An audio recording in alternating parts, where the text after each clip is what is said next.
सबसे पहले हम यहां पर पढ़ेंगे हर्यक वंश। क्या पढ़ेंगे? हर्यक वंश। अच्छा, हर्यक वंश का यहां पर आप लोग मुझे बताएंगे सर इसका संस्थापक कौन था। मैं एक बहुत अच्छे से पूरा चार्ट बना दूंगा, संस्थापक आप भूलेंगे ही नहीं कभी।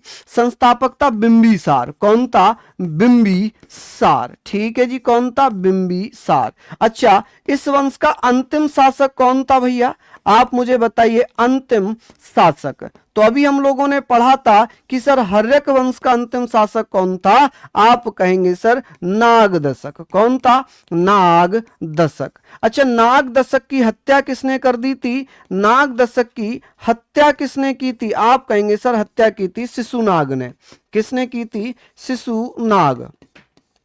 ठीक है, नाग शिशुनाग ने। अब शिशुनाग ने किस वंश को बनाया? आप कहेंगे सर इसने शिशुनाग वंश की स्थापना कर दी। किसकी? शिशुनाग वंश बना दिया।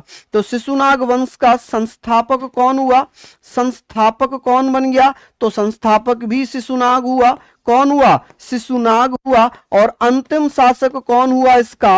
आप कहेंगे सर अंतिम शासक। तो अंतिम शासक भैया कौन बन गया? आपने कहा कि सर महानंदी। कौन बन गया? महानंदी। आप कहेंगे सर महानंदी। महानंदी हुआ। और महानंदी की हत्या किसने कर दी? महापदम ने। महा और महापदम ऐसे करके भी आप इसको याद रख सकते हैं, महापदम नंद। तो महापदम नंद ने क्या किया? एक नया वंश बना दिया। कौन सा? नंद वंश। नंद वंश। अब नंद वंश का संस्थापक कौन हुआ? आप कहेंगे सर नंद वंश का संस्थापक कौन हुआ? आप कहेंगे सर महापदम नंद। कौन? महापदम नंद। ठीक है जी, महापदम नंद। ठीक है, और अंतिम कौन था जी इस वंश का? जल्दी से बताइए, अंतिम कौन था? अंतिम शासक था जिसका नाम क्या होगा? धनानंद।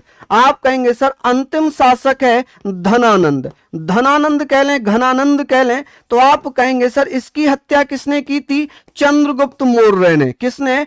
चंद्रगुप्त मौर्य। और चंद्रगुप्त मौर्य ने किस वंश की स्थापना की थी? मौर्य वंश की। किसकी? मौर्य वंश। ठीक है, क्रम वाइज चेक कर लेना आप लोग कि हर्यक, शिशुनाग, नंद, फिर मौर्य।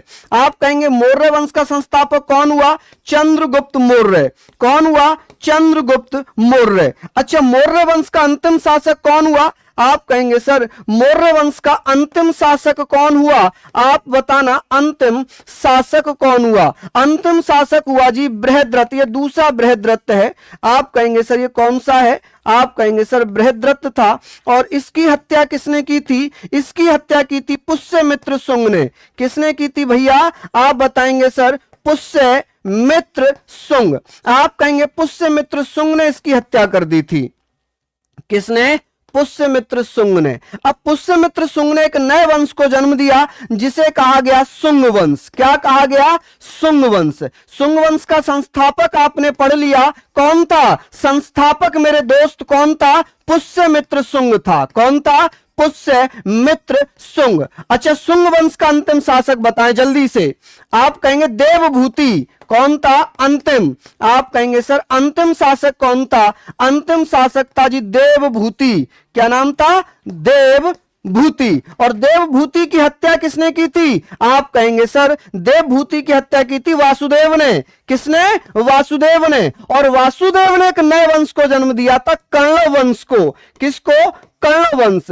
तो कर्ण वंश का संस्थापक कौन था? आप कहेंगे सर संस्थापक था वासुदेव। कौन था? वासुदेव। और इस वंश का अंतिम शासक कौन था? अंतिम शासक हुआ करता था सुशर्मा। कौन था? सुशर्मा या सुशर्मन। और इसकी हत्या किसने की थी? हत्या की थी भैया सिमुक ने। किसने?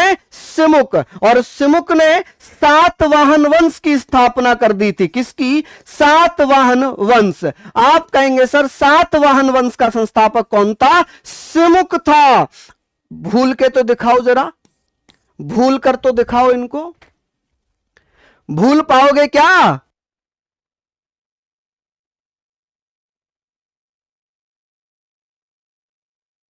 बहुत शानदार, लाजवाब। तो किसी को कोई दिक्कत तो नहीं हो रही?